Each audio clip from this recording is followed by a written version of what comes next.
This week on Lunchbox Envy, we've been eating them for almost 9 millennia. You can harvest them from the same tree for more than 300 years. And in Iran, they're nicknamed khandani, the smiling nut. It's pistachios!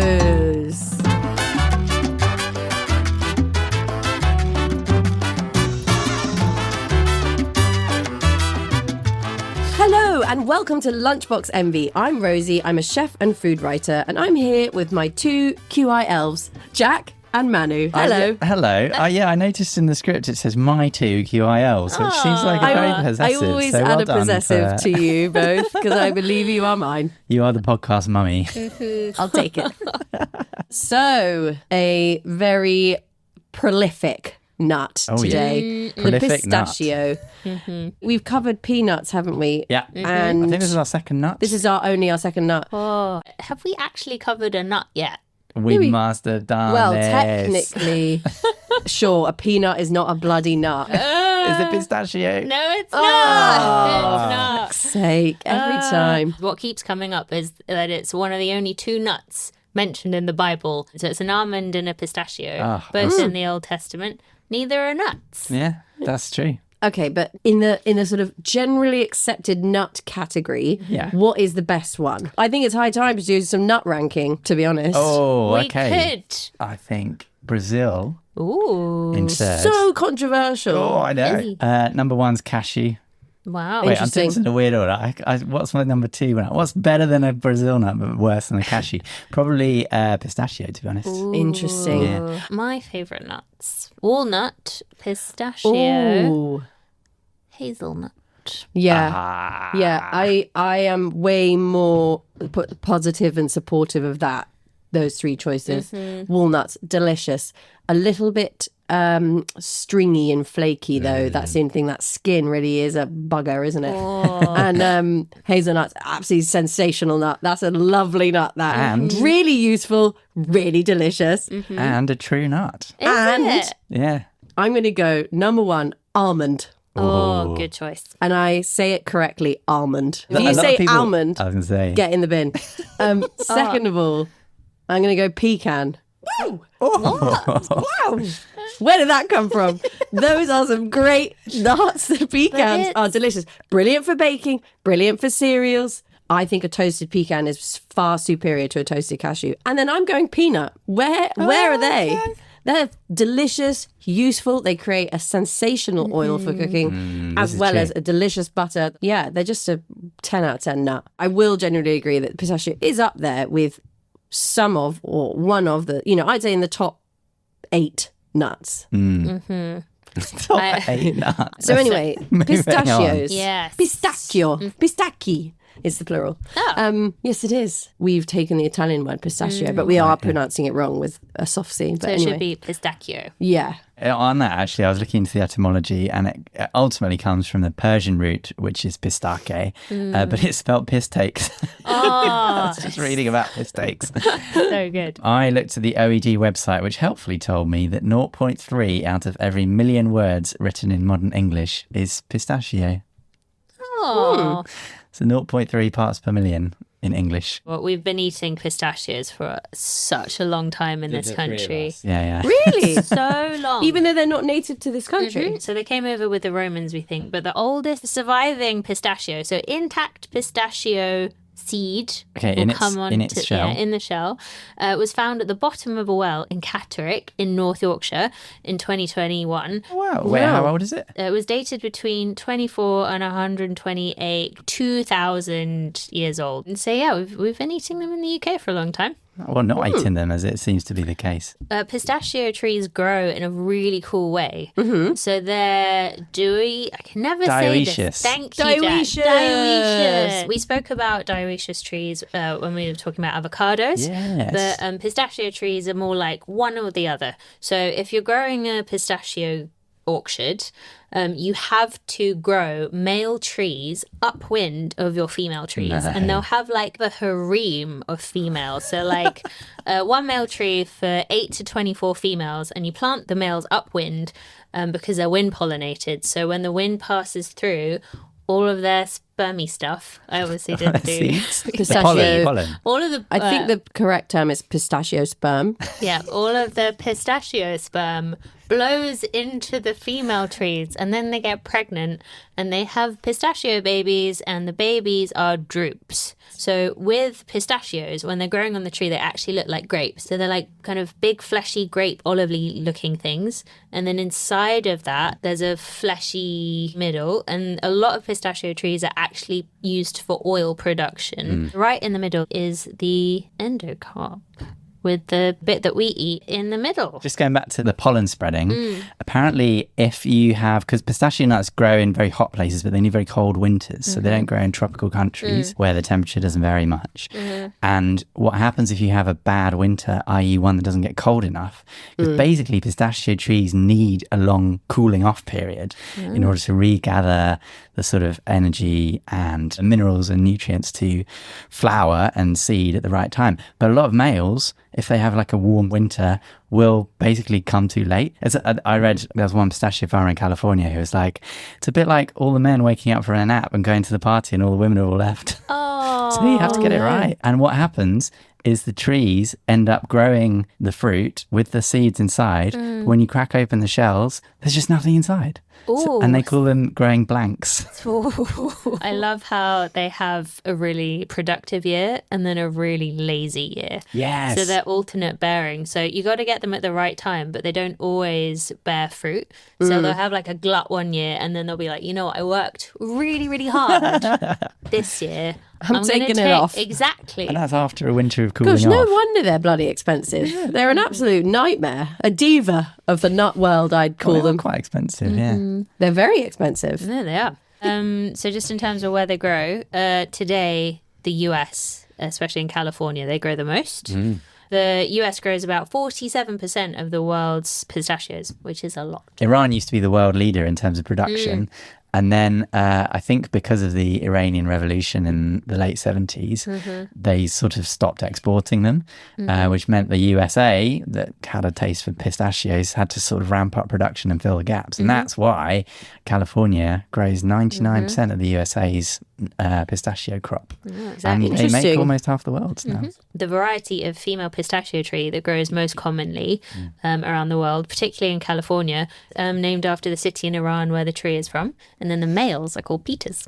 Oh. I know. Wait, is that just Peter like... the pistachio. Why has no one written that children's book? Right, TM, I'm doing it. Don't worry. Another product we've come up with.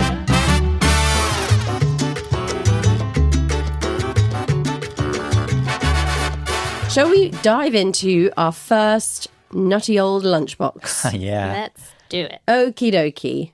I have brought the product, or a version of it, that caused the international pistachio shortage of 2025. Wow, how big is it? I've brought Oh my God. Big Daddy. It's the Big Daddy from M&S. The Marks and Spencer's Dubai chocolate. This looks like the biggest, chonkiest chocolate bar I've ever seen. It was a whopping £8.50. Oh my God. For the uninitiated, i.e. me, what is Dubai chocolate? So, it refers to a bar of chocolate made by a chocolatier in Dubai, funnily enough, good. called Fix Dessert Chocolatier. They were a couple who originally from the UK. It's basically a big bar of quite colourful, very delicious looking artisanal chocolate filled with pistachio paste, a green paste made from pistachios. Not that particularly original having that, but also it's got kataifi pastry, which is a very particular pastry to West Asian, Middle Eastern cooking. And it is basically very finely shredded and very crispy. It's what you would see in a dessert called knafe, which is where you get the kind of crispy, woven, spun exterior and the cheesy filling. Anyway, there's no cheese in the chocolate bar, obviously, but the pastry within the paste stays crispy. So the original video was posted on TikTok in 2023 by an influencer called Maria Vergara. And it literally is just her sitting in her car eating this bar of chocolate. And she actually eats a couple of other bars of chocolate. But the first one she eats is the Dubai chocolate bar. That's interesting. Really intense. Is it? Like, super intense. Well, I think the thing that struck me the most is actually it's so crunchy. And that's I think what sets it apart, what possibly was the sort of most viral aspect of it, is that like you see this beautiful chocolate bar, it's got really creamy looking filling, but she's crunching away because it's got that kataifi pastry that's incredibly crispy, and obviously it's a very finely made piece of chocolate. They're only available in Dubai on delivery or at various airport lounges, but it's a mukbang video, so it's a video which people would watch to enjoy the process of watching someone eat. She's actually also even dipping it into a bowl of pistachio paste that she's bought separately. The sensory elements are just really bonkers. Just very crunchy, it's creamy, it's thick, it's chocolatey, it's gooey. Actually made me very thirsty to watch. I was hoping she had a bottle of water in there. I was thinking to myself, Maria, you're going to have a bit of a thirst after that. It has got almost 150 million views on TikTok now, as of this morning when I checked. And it led to a huge increase in pistachio popularity, specifically pistachio paste products, specifically chocolate bar copycats of the Dubai chocolate.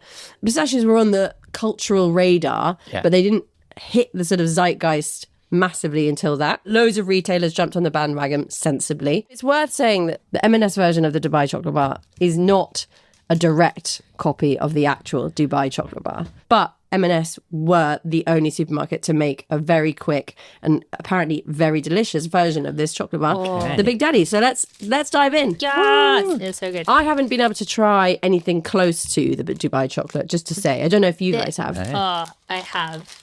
This one is way better than the others I've tried. Really? Like, this one is so good. I will say it doesn't have the knafe. Oh, it doesn't have the pastry. No, and it's got caramel in it. So I think it's better. So I think what I really wanted to talk about with this is that the social media now has changed the way we consume food so much that things like the Dubai chocolate bar can increase the popularity of a foodstuff so vastly that it actually causes a global shortage. And my hot take from this is that pistachios are way more popular than they deserve to be. Oh, wow. Introducing morals to food. And the now. reason why is, I think, because they are green and they are creamy. We consume food with our eyes now, right? We're obsessed with visual appeal. And other generations, they must think we're bonkers. Like, I know that my grandmother-in-law has asked me several times when I tell her that I'm a recipe writer, haven't the recipes all been written? The fact that we're so obsessed with the look of food and looking at stuff online, pictures of food, videos of food, is really odd. And the look of a dish is now almost as important as the actual taste of it. And we are so reliant on this priming effect of visual food content. So I want to talk a little bit about visual priming, mental stimulation from food imagery, and how it is actually possible not only to get hungry from looking at pictures of food, but also to get full. Wow. Because of modern science, we can now understand the way that we look at food imagery. And actually, visual priming basically makes you get ready to be hungry, get ready to eat and stuff. But it actually can also work the other way. I found some really interesting studies where basically they show that repeated exposure to visual food stimuli actually makes you feel fuller as well. Oh, really? So there are a couple of studies where... Top diet tip. Just look at it. I mean, that's what they were going with. They were kind of like, maybe this is a way to control people's eating habits. Wow. But basically, a study done in 2014 where participants had to evaluate the taste of either 20 or 60 salty or sweet food pictures, right? Then they had to eat 3 peanuts. And then basically the participants that had evaluated 60 salty food pictures rated the 3 peanuts as less enjoyable. They didn't enjoy them because they were already full of salty stuff from just from the pictures, right? It's a bit like how you watched this video, the woman eating the video Dubai chocolate, and you were like, oh, you did say you I was like, she's making me thirsty. Yeah. You imagine it so clearly. Your brain works so well at like telling you what you're looking at and how it tastes and what that texture is that you actually make yourself a bit full. Wow. And there was a similar study in 2010 where people had to imagine and look at pictures of 30 M&Ms and they had to imagine eating them. And then when they actually were given the M&Ms, they just couldn't eat them because they were full of M&Ms. Wow. My God. I wonder if they were peanut M&Ms. This is a lesson for all those restaurants that do pictures of their food on the menus. Yeah. You're putting people off. Yeah. Maybe with this means we shouldn't make our food so pretty because then people won't buy it. I think it's an interesting dichotomy, right? Where does consumption sort of end in a physical sense and begin in a psychological sense? Like you're consuming food content. So you're like, yeah, delicious, ooh. But then actually when you come to eat it, you're like, I couldn't possibly. The other thing that they've discovered recently is actually that there is a hunger hormone, which I don't know if you know about this. It's called ghrelin. Oh, yes. I've heard of that one. And visual food cues can stimulate ghrelin production in humans.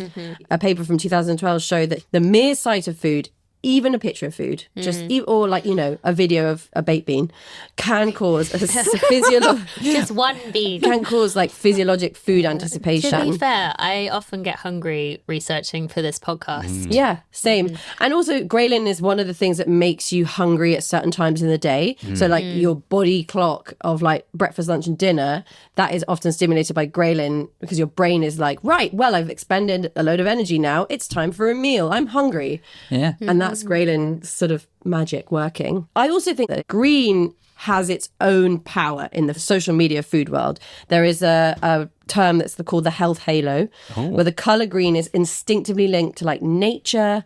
I read the word naturalness a lot when I was doing this research, and I was like, guys, I'm pretty sure that's not a word. Freshness, plant-based wellness, like green tells you, oh, that's from the earth. One of the other really good examples of like the power of green is matcha. Like matcha is everywhere, right? Does it taste as good as, I mean, it taste as good as it looks? It's a really good question. It just tastes. I don't want to do matcha a disservice because I know that it is like a really ancient and very, sought after tea in Japan. But personally, I'm not a big fan. I think it tastes like fishy grass. But like, a few years ago, people were trying to launch matcha brands in the UK and it wasn't taking because they were going at it from a health angle. That matcha is really good for you, it's full of antioxidants. Then you get companies like Blank Street who are like, no, what's good about matcha? It's green. And they start making these amazing blended, swirly matcha drinks, put them on social media, and that's it. Everyone's got a matcha in their hand because they're green. Yeah, we did this on the tea episode. That's supposedly why Costa have been struggling recently because they were late to the matcha trend. Yeah. So people were like, do you have matcha? And they were like, no, sorry. No. Oh, I'll go to Starbucks then. Yeah, exactly. Well, let's talk a bit about green and pistachios truly, because the pistachio paste that you see in the Dubai chocolate is actually probably a pistachio cream. Okay. There are 3 products made from ground pistachios, right? So there's paste, cream and butter.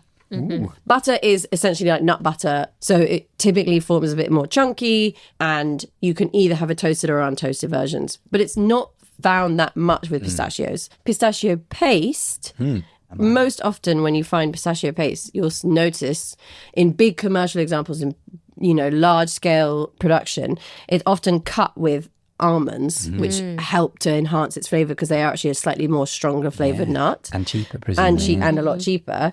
Raw pistachios don't have a particularly pronounced flavour. Certainly the Californian ones don't. Sorry, California. Sorry, USA. Your pistachios are dog shit. In fire. Wow. They need to be toasted in order to get that really recognisable pistachio flavour. Arguably, all nut flavours that we think of are the toasted versions, right? You're not ever really thinking of the raw nut flavour when you eat it. Also add to pistachios salted. And salted, very much so. Commonly so. The only example I can think of where a nut has a really powerful raw flavour is actually a hazelnut. But to get a green pistachio paste, you wouldn't want to toast the pistachios because they go brown when they're toasted, like every nut. So why are all these pistachio pastes green if they are made with toasted pistachios? Basically, some of the best pistachio pastes you'll see around, the most deeply coloured, are the Sicilian Bronte pistachio pastes. So these pistachios definitely originated from Iran in Central Asia. And then when they were brought to Sicily by the Arabs, they were actually called frastuca. They're still called frastuca in Sicilian. And the town of Bronte sits in Sicily on the slopes of Mount Etna in Catania. This amazing pistachio is able to grow on these very sort of like unique soils. It's a very rare pistachio. It only has a minuscule like portion of global production. 1%, I read. Yeah, 1%. Well, there you go. They call it green gold. It's called green gold because it's incredibly green and delicious looking. And it's incredibly expensive as well. It's so valuable that farmers there have police protection. Wow. So Really? thieves were coming around and stealing like up to hundreds and hundreds of pounds of nuts at a time. So they'd shake the trees and then all of the nuts fall down and then just make off with them. So now it's like a kind of national police protection project where they have helicopters circling the orchards. Presumably Yeah, every other year, right?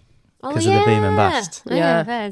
You're a police officer. Your one job is to protect the pistachios. You got a year off. Nice. Yeah, they're kind of the creme de la creme, aren't they? Well, the reason why they're used a lot for pistachio paste is that their raw flavour is really, really, really strong. Okay. Whereas all of these like big, highly commercialized productions of pistachios in the States, for example, the raw flavour is just not going to carry it, right?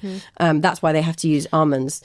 And that's why they have to use chlorophyll. Oh. So they put chlorophyll to colour pistachio products that are not green enough. Okay. The Sicilian Bronte pistachio paste will not have any chlorophyll in. If they are pure Sicilian Bronte pistachios, they will be bright green, delicious, verdant, and very tasty, but they will also probably set you back 10 to 15 pounds. But if you see a pistachio paste that's made from American pistachios, there is a high chance that they would have added a bit of chlorophyll. Basically, sometimes all that green you're responding to isn't natural green at all. It's chlorophyll. Well, chlorophyll's Which is natural. a natural green. Well, it is a natural green, but it's added in. I always think it's quite a big green flag if I'm in a restaurant and someone brings me a pistachio ice cream and it's brown. Yeah. Because then I know they made that pistachio paste in-house, they toasted it, and they don't care that it looks green because it's not supposed to look green if you're actually toasting your nuts. So you're wearing the true pistachio toasted. I just want people to toast their nuts properly. That's all I've ever asked for. In the oven, 150 for 15 to 20 minutes. 15 to 20 minutes. If you toast at a lower temp for longer, you get a more deep, thorough toast and you're way less likely to burn your nuts. Oh, there's the top tip I was looking for. Pistachio cream is a different product.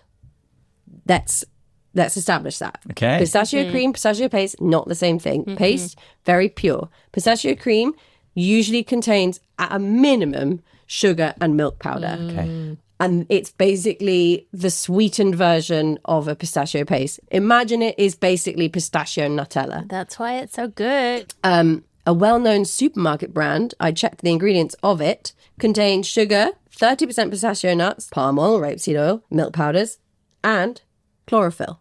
All this to say, if you're baking, if you want a very intense pistachio flavour, which is not going to be cut with anything else and which will behave, more akin to like a nut butter, you need to go to pistachio paste. If you're wanting to use something that's a bit more sweet, you're happy for it to go in things like icings or, you can swirl it into a cake, but it's not going to actually form part of the batter. That's when you'd use a cream.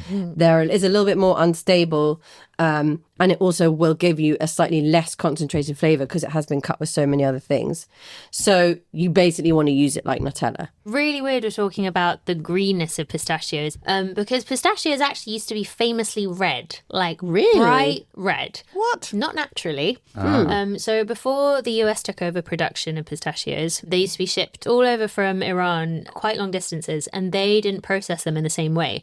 So what used to happen is during the drying process, which was a lot slower, they used to develop like mottling on the shell. And apparently it was something to do with the handling of them that would cause the mottling. So it was a lot less automated. Oh, because they hand-pick them. Yeah. And some people thought that didn't look very nice. So what they thought was a good idea was to dye them like bright vermilion red, like crazy cherry soda pop red. So you'd get your packet of pistachios and it would like stain your fingers, stain your teeth, be really, really red. Are we talking like Flamin' Hot Cheetos flavour red? Yeah, like that Are they red. flavoured? Flavoured? No, not No. flavoured. Red flavour? Just No, okay. red. Was it the shell or the meat or both? Everything. Whoa. Red. Cool. Super, super red. But what happened was when the US took over production, they had a much faster and more efficient like processing and the mottling didn't happen. So they were like, we can just leave them this kind of greeny brown colour and they actually look quite nice. The FDA banned a load of food colorings as well in the 70s, I think. So then we lost the red pistachio. Bring them back for the Instagram generation. They do numbers.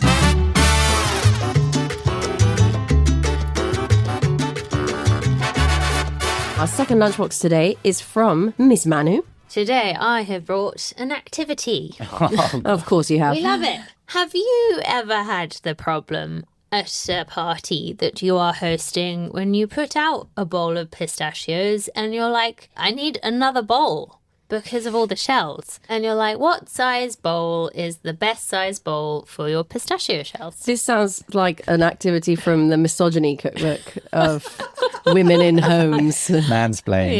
Yeah. Well, so we are going to test how much space you need for the shells compared to the whole pistachios. Okay. We can shell all of these pistachios I and see. find out, or I can just tell you.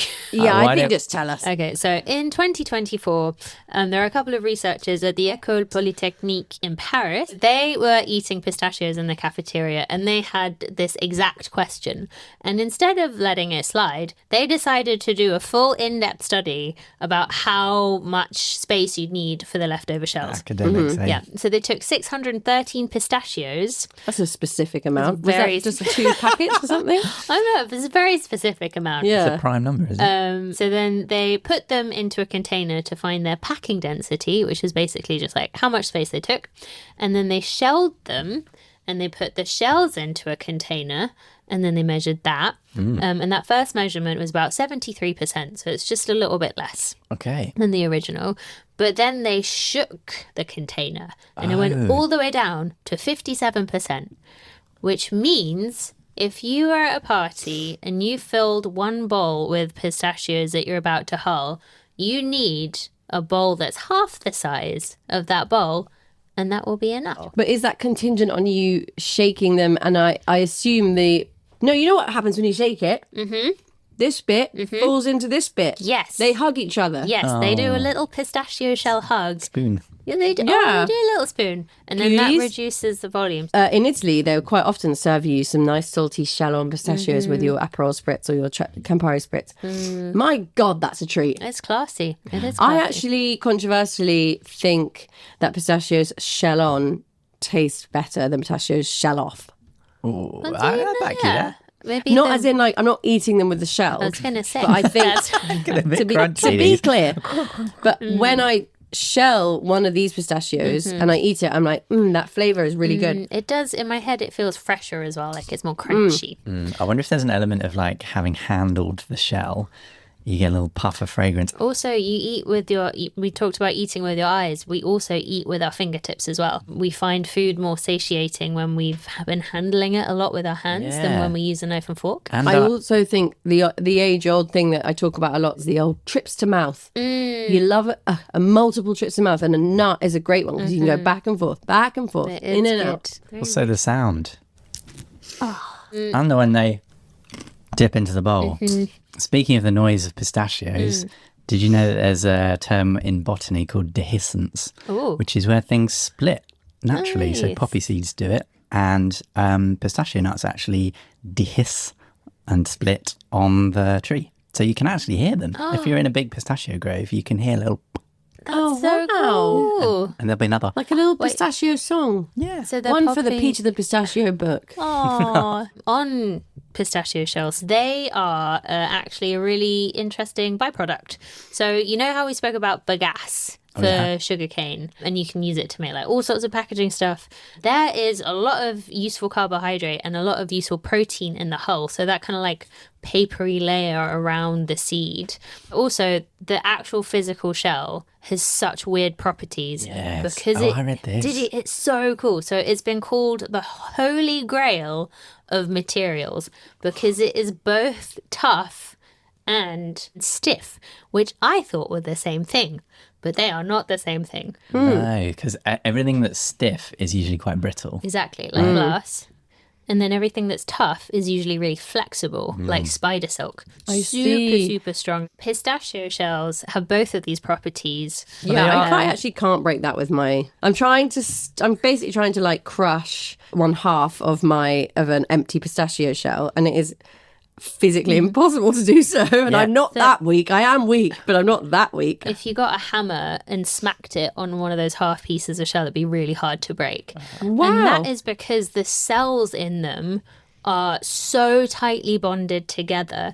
They're like, specifically one kind of cell. A lot of other nuts and like seeds and stuff have multiple cells, but these shells are like one particular kind of cell, and they're locked together in ball and joint locks, kind of like your hip joint. And it means that they're so hard to pull apart that you have to physically break the cells up like Cells, in two. yeah. It's like a 3D jigsaw, and each cell has a connection with 14 other pieces. So it's like a 3-dimensional jigsaw with like these really knobbly but really well tessellating shapes that just fit together perfectly, interlocking. So they're looking at using them to create like shock absorbing devices like helmets and car bumpers with all of these waste shells, which I love. I mean, they're already crash helmets for borrowers, aren't they?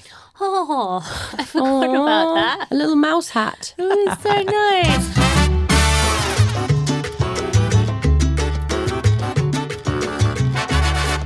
I think it's time for our third and final lunchbox. Jack. I brought you guys a Watergate salad. Ooh. Oh my God. What the fuck is that? That is, That looks like a Halloween dish. it does. What we're looking at here is, it's like a pale green colour. The consistency is of Snot. mayonnaise-ish. And then in it are marshmallows and what looks like grapes. Would you like to try some, Manu? Can I try some? Yeah, please, Go on please. then. Tuck in. I'm going to have some. All right. I mean, I don't really know what I'm about to eat. Oh, God. Ooh, there's a walnut in there. Correct. Yeah, there's definitely walnuts. And a pineapple. Correct. Loads of marshmallow. Correct. I like that a 2 lot. more ingredients. Cream. Condensed milk. Cream. Okay. I shouldn't eat too much stuff. And it's pistachio pudding. TM. What's pistachio pudding? That's a new one. Kraft came up with all sorts of new ingredients when the gelatin boom of the 1970s happened. One of the things they made was a pistachio jello, which is called pistachio pudding. Now, I bought this specially imported from the USA. It's basically a white powder in a brown paper bag, and then it just sort of magically goes green when you mix it with liquid. So this is described as a salad. I don't know if that's just because it's green. There was a whole raft of these salads called delights, which I think is where we get angel delight from. And they're basically just super simple. But also definitively not salads. Well, I don't know, but what is the definition of a salad? Because this is kind of a fruit salad, right? I would actually say the reason why they're called salads is because they're cold. Right, which this one is. Yeah. And it is green, which It's a kind salad of like makes. the food cube theory. Like, I know. what is a Is it? salad? Yeah. A cold mixture in a dressing of some description. Isn't ice cream a salad? If it's cold and green, then it must be a salad. So wait, this pistachio pudding doesn't taste anything like pistachios. No, well, I looked at the ingredients and there's a lot of sugar, first of all, and actually almonds come before pistachios. So the flavour you're getting here is almond, because actually that's what a lot of Americans think that pistachio tastes of, is almonds, because it's got a much stronger flavour. And why is it called Watergate salad? Nobody really knows. The first instance of it appearing in print was the Post newspaper of the San Francisco Bay Area. The Watergate scandal, a quick précis, big political scandal in the 1970s in America involving President Nixon and some wrongdoings at the Watergate Hotel in Washington. And the Post were tired of people complaining that there were bugs in their Watergate salad.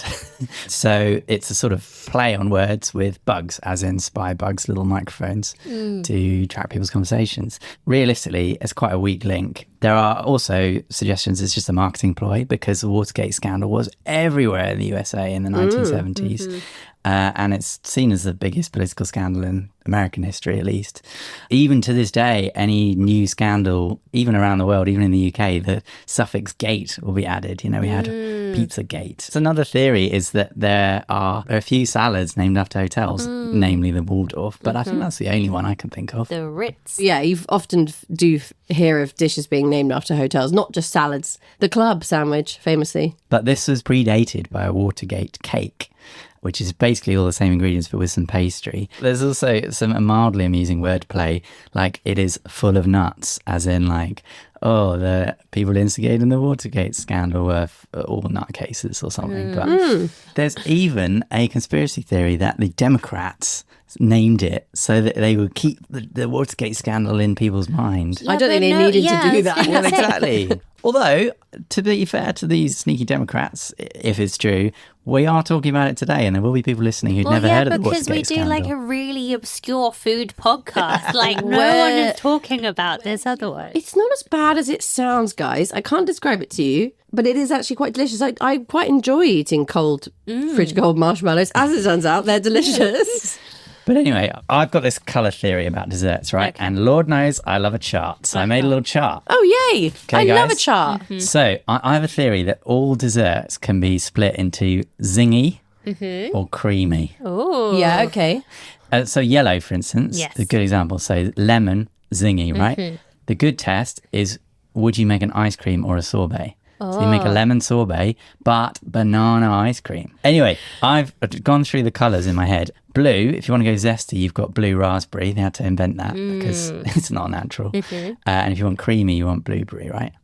And then yellow, as I mentioned, lemon and banana. Red, you've got apple, cherry and blood orange for zingy. And then strawberry and raspberry go well with cream. And I think that green was missing a creamy flavour. So we had lime, apple and kiwi on the zingy side. I see. But you wouldn't make a kiwi coffee. So pistachio became the green, the creamy green food. And it took the mantle of mint, because you can get mint chocolate, you get mint coffees, they're not very good. And like, you'd mix mint with cream, you make a mint ice cream, right? What pistachio has that mint doesn't is a texture. Oh, exactly. Mint, when you see it, you don't think, that tastes nice and it feels nice. You just think, mint. And I think that's happening with purple. We've got the zingies, we've got blackcurrant and grape, and now ube is taking the place. Very nice. I do like that theory about needing something on both sides. I don't know who's decided that. Well, Like, this is my opinion. yeah, it's okay. No, it's just I was thinking about, like, is there a giant flavour conglomerate where, like, where's the creamy greens at? We need a creamy green. If there was, confuse it a bit more and just ask, what colour is pistachio ice cream? it's not truly green, is it? It's not green. No. And actually, the American Pistachio Farmers website claim no American ice cream, unless it's very expensive, which is flavoured as pistachio, will contain pistachios, all almond. No way. Really? It is interesting. I'd never thought until I researched this podcast how close almond and pistachio flavour are.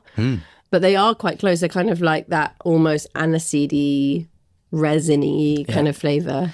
Speaking of ice cream, in 2024, Premier Inn, so they did a survey where they analysed Google data of 80 flavours of ice cream, and they came up with a global ranking of ice cream flavours. Okay. So the top 5, coming in at number 5. In at number 5. In at number 5, Mint choc chip. Strawberry. pistachio. Oh, okay, that's why she didn't go from 1 to 1. That is right. Then strawberry, And strawberry, yeah.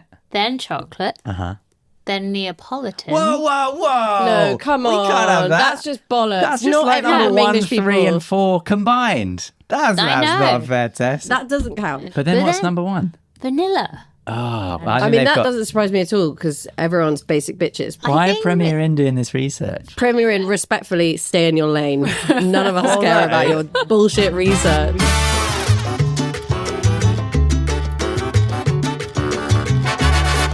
That's it for this week's edition of Lunchbox MV. You can follow our socials for foodie facts and podcast updates. We are on YouTube, Facebook, Instagram, and TikTok at Lunchbox MV Pod. You can also get in touch and send us your facts, recipes, and questions by emailing us lunchbox@qi.com. Thank you very much to avid listener Tara Freeman for suggesting the pistachios episode.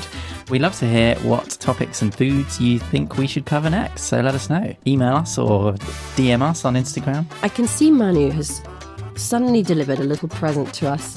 It's looking very delicious. Manu, what's that? So I brought some pistachio baklava. I know. To end on, I would like you to eat this the proper way. Oh, what? Oh my God. I haven't got my baklava tongs. So according to baklava masters in Turkey, who make a lot of pistachio baklava, the proper way to eat it is upside down. Oh, Like this. like a digestive. Exactly. So you get the nice flaky pastry on the bottom, and it doesn't stick to the roof of your mouth, and then you get all of the juicy syrupy stuff squidging down into the pastry. Like a doner kebab. That makes Exactly. sense. Well, loved that, guys. We will see you next week. Goodbye. Bye-bye. Bye. Lunchbox MB was hosted by Jack Chambers, Manu Henriot, and me, Rosie MacKean. It was produced by Alex Bell. This has been a quite interesting podcast.